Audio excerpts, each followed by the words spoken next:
Assalamualaikum warahmatullahi wabarakatuh.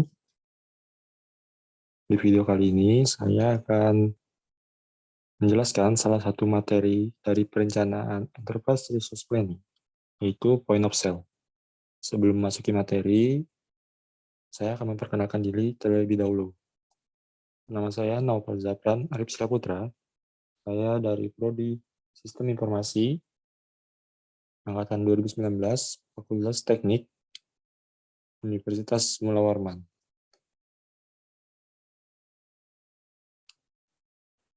Kalian pasti bertanya, apa itu Point of Sale, contoh aplikasinya, kelebihan dan kekurangannya, dan banyak hal lainnya. Maka dari itu, di video kali ini, saya akan menjelaskan dari apa itu point of sale. Yang pertama, ada pengertian dari point of sale itu sendiri.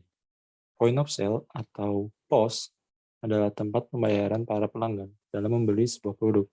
Biasanya, POS terbentuk mesin, tablet, smartphone, mesin EDC, atau perangkat lainnya yang digunakan untuk transaksi di toko. Awalnya, POS hanya berfungsi untuk membantu dan memudahkan para pemilik bisnis dalam menjalankan transaksi. POS bisa menghitung secara cepat, menyimpan uang, dan juga mencetak invoice atau struk bagi para pelanggan. Kemudian, seiring perkembangan teknologi, fitur POS bertambah. POS berevolusi menjadi tempat penyimpanan data customer, menghitung laba dan rugi, bahkan untuk merekap laporan penjualan. Saat ini, POS bukan sekedar mesin kasir lama lagi. POS telah memanfaatkan internet dengan fitur-fitur yang mumpuni untuk membantu para pemilik usaha. Memiliki POS juga semakin mudah, tak perlu membeli alat khusus atau mesin kasir yang mahal. Hanya dengan menggunakan smartphone atau tablet, kamu sudah bisa membangun sistem POS sendiri untuk bisnismu. Selanjutnya, apa fungsi point of sale? Di sini saya menyebutkannya hanya 3. Yang pertama fungsinya yaitu saat menggunakan point of sale, maka transaksi akan dicatat detail. Hal ini akan membuat pemilik usaha bisa mengamati kondisi perusahaan dan mempermudah mengambil keputusan. Tidak hanya sebagai sistem pembayaran, POS juga bisa dimanfaatkan untuk mengetahui ketersediaan barang. Setiap barang yang di-scan dan dibayar akan berkurang secara otomatis pada sistem sehingga bisa diketahui jumlah secara pasti. Yang ketiga, membuat laporan keuangan secara cepat dan real-time, sehingga tidak perlu waktu lama untuk mengetahui kondisi keuangan dari penjualan. Sistem yang cepat akan membuat pemilik bisa menentukan strategi bisnis dari hari ke hari.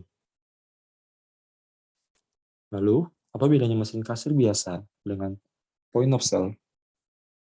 Di sini saya akan mengklasifikasikan menjadi 3. Yang pertama ada keuntungan, yang kedua ada kekurangan, dan yang ketiga dari segi fiturnya. Pertama ada keuntungan. Keuntungan dari mesin kasir sendiri dibanding point of sale adalah harganya lebih terjangkau, mudah digunakan, komponen yang digunakan lebih sedikit, memiliki fitur dasar pelaporan, dan tidak perlu pembaruan. Sedangkan untuk keuntungan dari point of sale, lebih efisien dan akurat, memiliki manajemen persediaan, mampu mengelola kinerja karyawan, kemampuan pelaporan yang lebih baik, mampu mengatur seluruh manajemen toko dari segi karyawan, inventaris, konsumen, dan lainnya.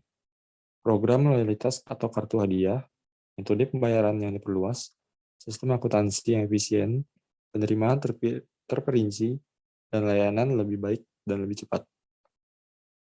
Selanjutnya ada dari segi kekurangannya. Yang pertama mungkin kekurangan dari mesin kasir yaitu penggunaan kertas yang boros dalam mencetak laporan. Lalu ada program tidak fleksibel sehingga tidak dapat disesuaikan kebutuhan. Setelah itu ada beberapa tipe mesin kasir tidak menyediakan menu untuk mengetahui jumlah stok barang. Yang terakhir ada penggunaan kertas yang boros dalam mencetak laporan. Selanjutnya, dari kekurangan dari point of sale sendiri adalah nilai investasi lebih mahal daripada mesin kasir karena memiliki banyak fitur dan kelebihan yang dibanding mesin kasir sendiri. Nah, sekarang masuk dari segi fiturnya. Untuk fitur mesin kasir dan point of sale yang sama itu ada laci uang tunai, pencetak struk penjualan, pemindah barcode, dan tombol NS atau tidak jual, no sell.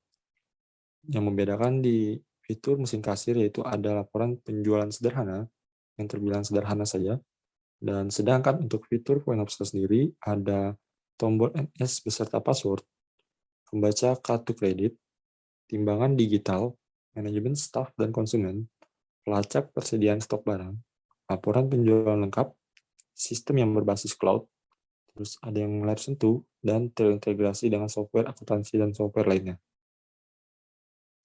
Lalu ada contoh komponen fisik dari point of sale itu sendiri.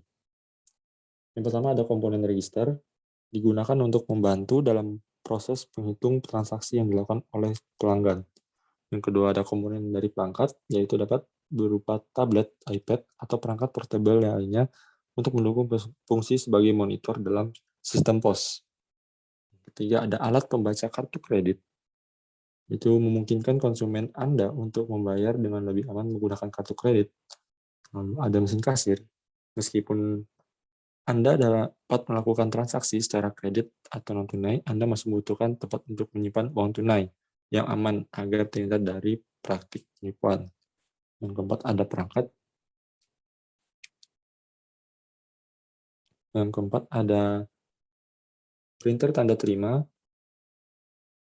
berfungsi untuk menunjukkan pada konsumen dan apa dan kapan melakukan transaksi pembelian produk dan berapa jumlah tagihan yang harus dibayar. Terakhir ada barcode atau pemindahan gondol barang, merupakan fitur di mana dapat membaca secara detail rinci produk suatu item tanpa harus memeriksa manual. Terus, bagaimana cara kerja point of sale? Cara kerjanya sendiri itu pertama untuk membantu dalam mengotomasi proses transaksi yang sedang dilakukan. Yang kedua ada melakukan proses pelacakan terhadap data penjualan. Yang ketiga ada menunjukkan pola penjualan secara komprehensif. Yang keempat ada menangkap perbedaan antara arus kas atau harga dari produk. Yang kelima ada memantau dan memonitoring tingkat inventaris suatu barang atau jasa. Dan yang terakhir ada mengumpulkan informasi penjualan harian pelanggan secara terpusat. Lalu contoh aplikasi POS itu di sini saya menyebutkan hanya ada 3. Yang pertama ada Moka POS dengan slogan Selling Made Easy. Terus yang kedua ada Pawun. Dan yang ketiga ada Olsera.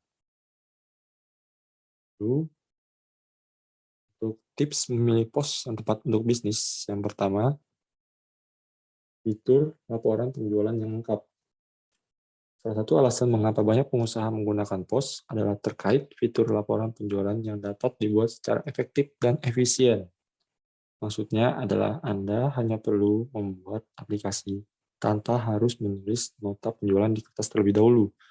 Jadi bisa dicek dimanapun karena nota terbuat dari digital. Selanjutnya, perangkat mudah untuk digunakan.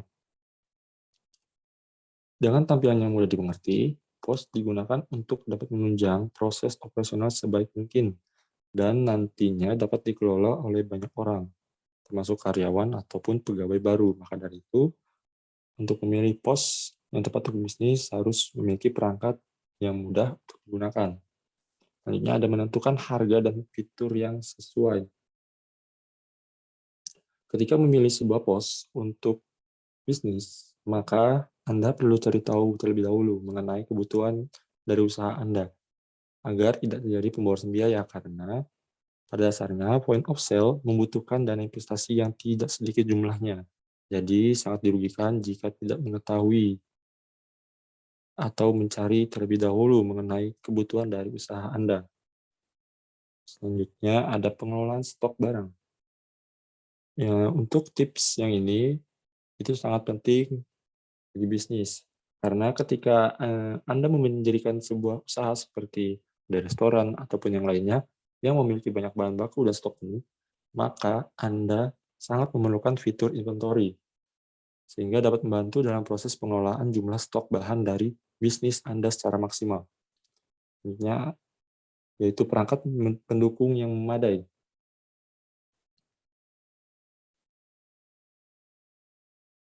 Untuk di sini tipsnya yaitu pastikan juga sistem yang Anda beli sesuai atau cocok dengan kebutuhan spesifikasi dari software maupun hardware Anda. Kalau salah biasanya tidak bisa ataupun tidak cocok dan jadinya tidak dapat digunakan. Selanjutnya, yang terakhir, terdapat support sistem yang baik.